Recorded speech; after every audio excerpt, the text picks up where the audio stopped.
trolley wanders past. Thank you, David. Just leave it there.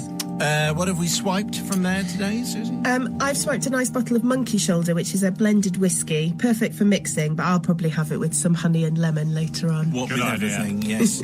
Today's confession, it's another old-fashioned confession for connoisseurs of the early 90s. This one comes from Judy, Father Simon and his Forgiving Collective, especially Sister Susie, who I'm sure will support me in this. Oh, right. Well, we'll find out.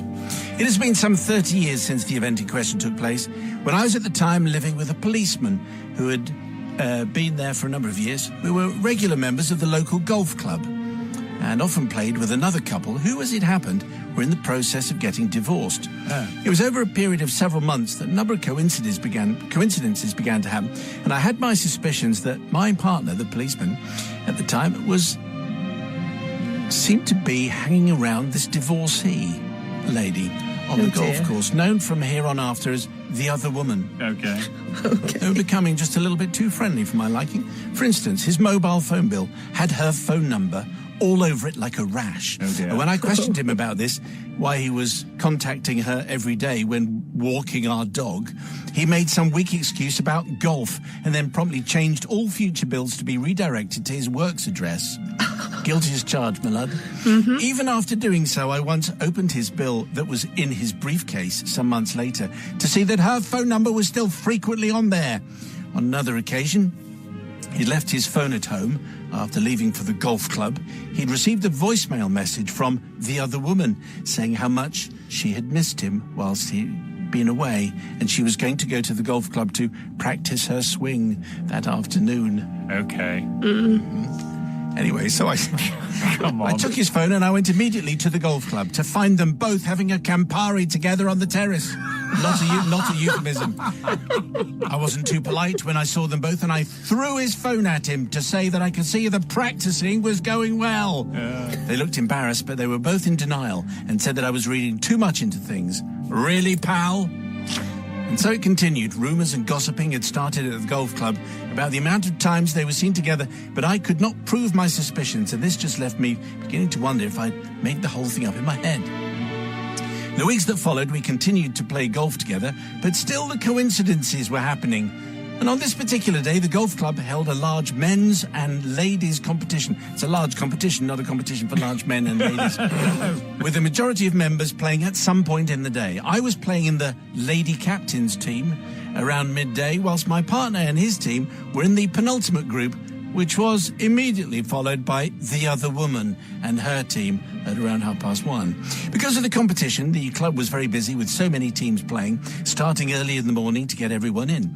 The starting times and teams were displayed on the notice board outside the changing rooms. I arrived at the golf club and went in and got changed, meeting the rest of my team. I then went to have a look at the teams and tee times displayed on the notice board.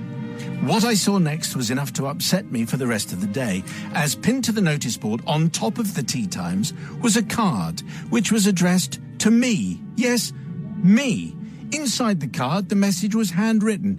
Dear Judy, name changed to protect the innocent, I just wanted to let you know that your partner, name given, and the other woman, name given, are still seeing each other.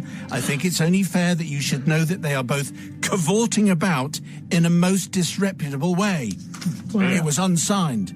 In a daze, I went back to the changing rooms and told the lady captain what I had just seen. I left the card pinned to the notice board. She immediately removed the card and went with haste to see the club secretary to inform him of my distress and her disbelief what someone had done. The furious club secretary informed her that he would have words with my partner and tell him that on no account did he want this kind of thing going on at his golf club. I somehow managed to play the match, and I could tell that the card had been seen by many people, as there was a lot of whispering and nudging going on from the members when I returned to the clubhouse for the prize giving. My somewhat embarrassed partner was spoken to forcefully by the club secretary, and needless to say, he didn't come into the clubhouse after his match and went straight home ready to face the music upon my return. So you may be wondering where the confession lies in this sorry tale of deceit.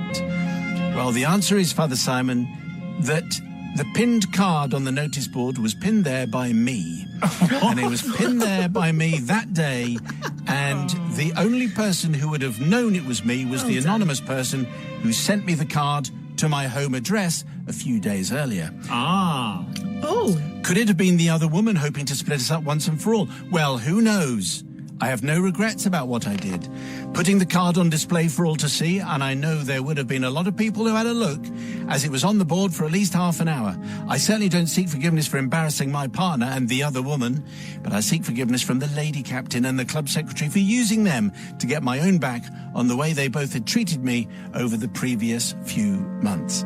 I can report that not long after this, there was yet another incident from which there was no return, and I have since found somebody else. And I am happily married with a family, but have decided to give the golf clubs a rest.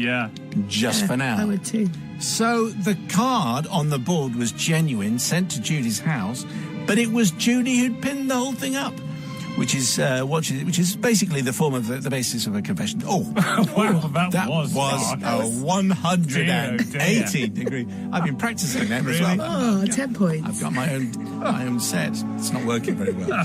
Anyway, Sister Susie, what do you say to Judy?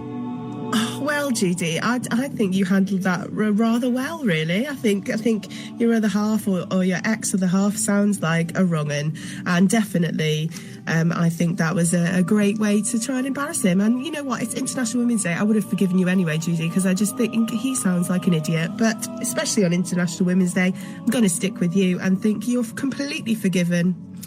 She deserved it. She certainly was very suspicious. So when the phone was left, to access the phone and to find the answer phone message. Yeah, that's maybe she shouldn't have done that bit.